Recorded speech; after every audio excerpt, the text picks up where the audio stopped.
मैंने बोला भाई जिस दीन को मैं मानता हूं, जिस दीन को मैं फॉलो करता हूं, उस दीन को जानने से मैं गुमराह कैसे हो जाऊंगा? और उस दीन में क्या सवाल करने का हक मेरे पास नहीं है?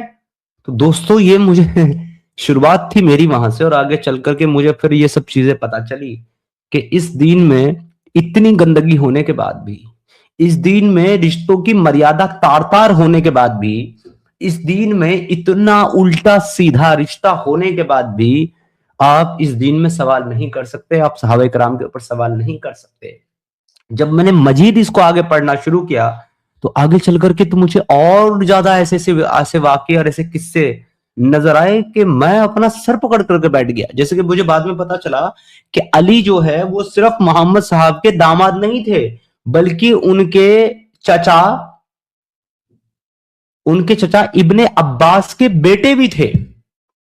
जी हां, यानी कि उनके चचेरे भाई भी थे अली। तो इस हिसाब से फातिमा भी मोहम्मद साहब की बेटी होने के ताल्लुक से हजरत अली की भतीजी लगती है। वो चाचा है उसके, अली। लेकिन आप देखिए कि चाचा और भतीजी का क्या रिश्ता है भाई? सगा भाई नहीं है जी, सगा भाई नहीं है। उसका बाप अलग है, उसका बाप अलग है। मोहम्मद सल्लल्लाहु अलैहि वसल्लम के बाप जो है अब्दुल्ला है, अली के बाप जो है अब इब्ने अब्बास है। तो अब सगे बाप से नहीं है, ताऊ चाचा के हैं, तो अब वो उसके साथ शादी कर सकता है।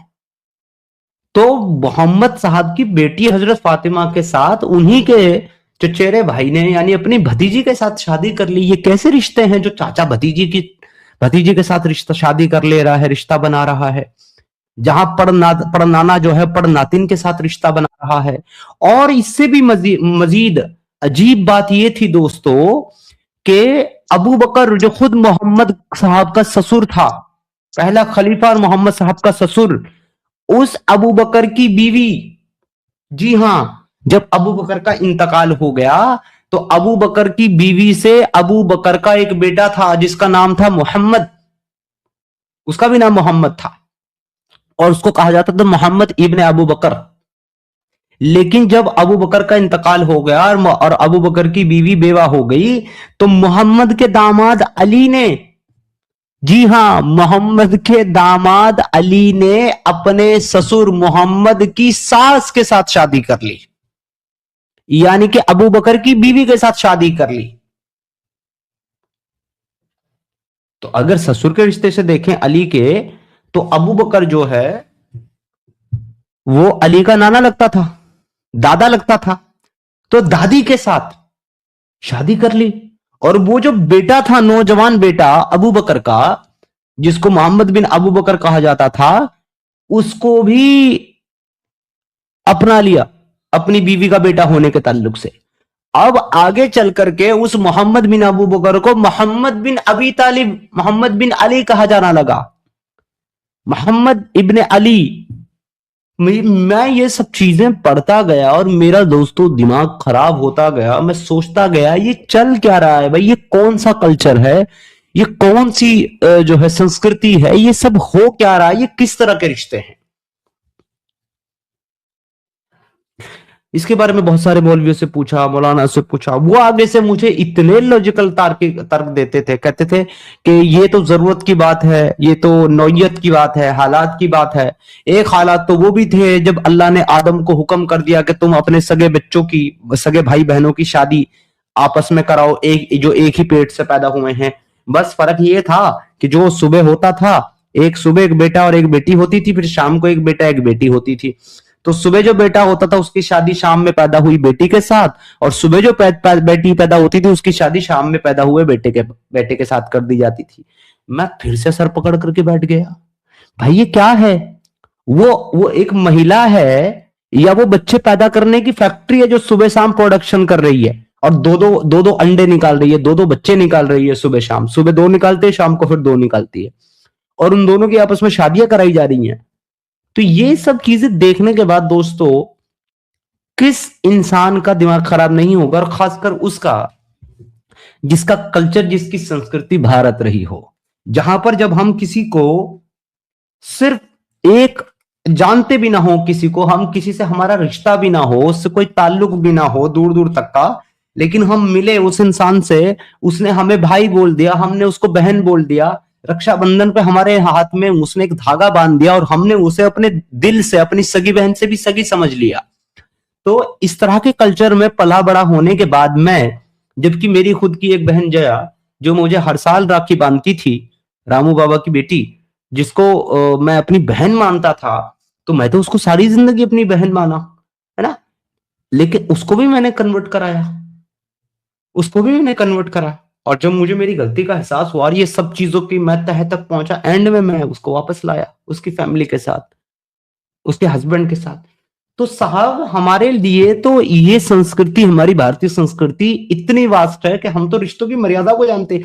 ये कैसे लोग थे साहब जिनको रोल मॉडल बना करके हमारे सर के ऊपर थोप दिया गया, हमारे माथे मर दिया गया, और हमें कहा कि भाई ये है वो रोल मॉडल, ये है वो सितारे जिनकी तुम्हें इत्तिबा करनी है, ये है वो मोहम्मद सल्लल्लाहु अलैहि वसल्लम जिसको हमने तुम्हारे लिए उसवतुल हसना, बेहतरीन रोल मॉडल बना करके भेजा तो कि तुम इसको फॉलो करो।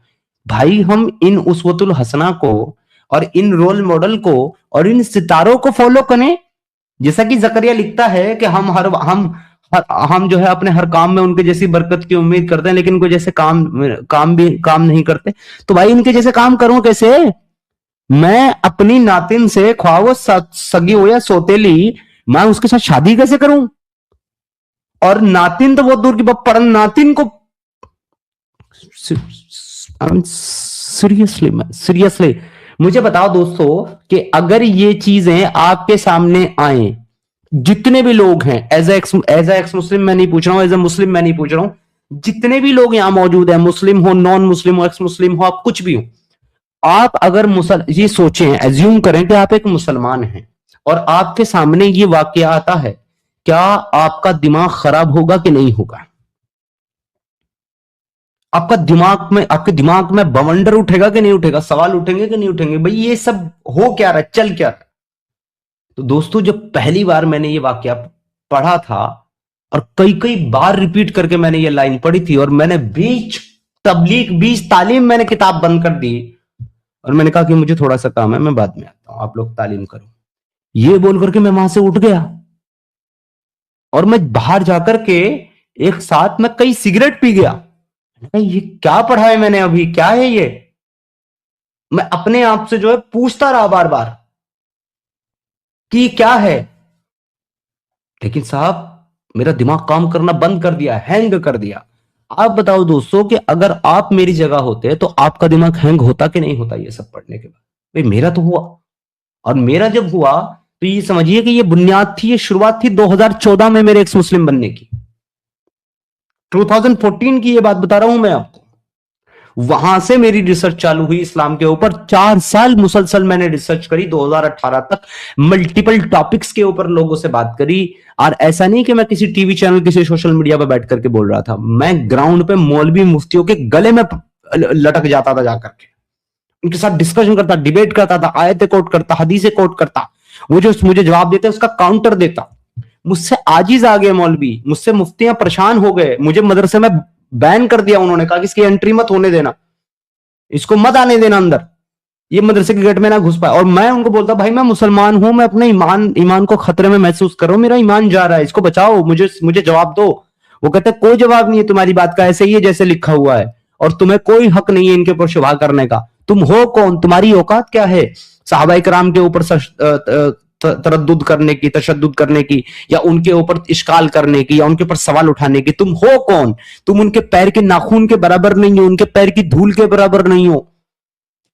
वो लोग हैं जिनको अल्लाह ने दुनिया में ही जन्नत की बशारत दे दी। तुम्हारा हमारा तो कोई पता ही नहीं है कि हम जहन्नम जाएंगे, कहां जाएंगे, हम गुनाहगार लोग हैं। हम किस तरीके से सहाबे किराम पे सवाल उठा सकते हैं? अबे गधो, अबे जाहिलो, हम इस तरीके से उठा सकते हैं कि किताब में लिखा हुआ हमारा दिमाग इसको एक्सेप्ट नहीं कर रहा है, हमारा जमीर इसको मानने को तैयार नहीं है, हमारी मॉरलिटी, हमारी संस्कृति हमको ये एक्सेप्ट करने को नहीं बोल रही है। भाई ये नहीं कर सकते हम एक्सेप्ट, ये गंदगी, इसको गंदगी हम बोलेंगे। आगे चल करके मुझे पता चला कि उमर तो बड़ा जाहिल आदमी था, उमर से बड़ा गंदा आदमी तो मोहम्मद सल्लल्लाहु अलैहि वसल्लम के आसपास पूरी जिंदगी में कोई नहीं दिखा। क्यों? क्योंकि वो तो मरते हुए रसूलुल्लाह की वसीयत तक पूरी करने से इनकार कर देता है। वो तो अपनी मर्जी की आयतें मोहम्मद सल्लल्लाहु अलैहि वसल्लम से जबरदस्ती मंगवाता है। जब वो नहीं लाते आयत पर्दे वाली, तो वो मोहम्मद सल्लल्लाहु अलैहि वसल्लम की बीवियों को छेड़ता है रास्ते में चलते हुए, गुंडों की तरह, मवालियों की तरह सीटियां मारता है, कहता है सौदा मैंने तुझको पहचान लिया, तू हगने जा रही है। ऐसा घटिया कैरेक्टर, इसको हम अमीरुल मोमिनीन माने, मुसलमानों का अमीर माने? इसको तो हम अमीरुल जाहिलीन भी नहीं मानने को तैयार होंगे। एक दुनिया का बड़े से बड़ा जाहिल आदमी भी इससे बेहतर होगा।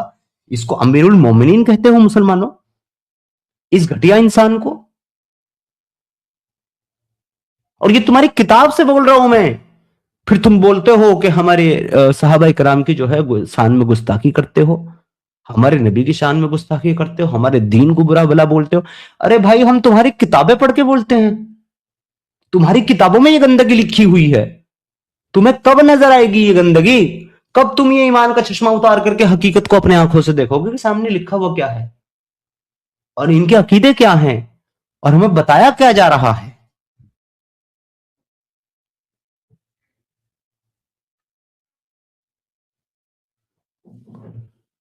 वो सभी पुराने हदीसों की ट्रांसलेशन सेव कर लें, सभी का ट्रांसलेशन चेंज किए जा रहे हैं, मालूम है सर। इसीलिए हम लोगों ने ऑलरेडी बहुत सारी चीजों का जो है अहाता कर रखा है ऑलरेडी।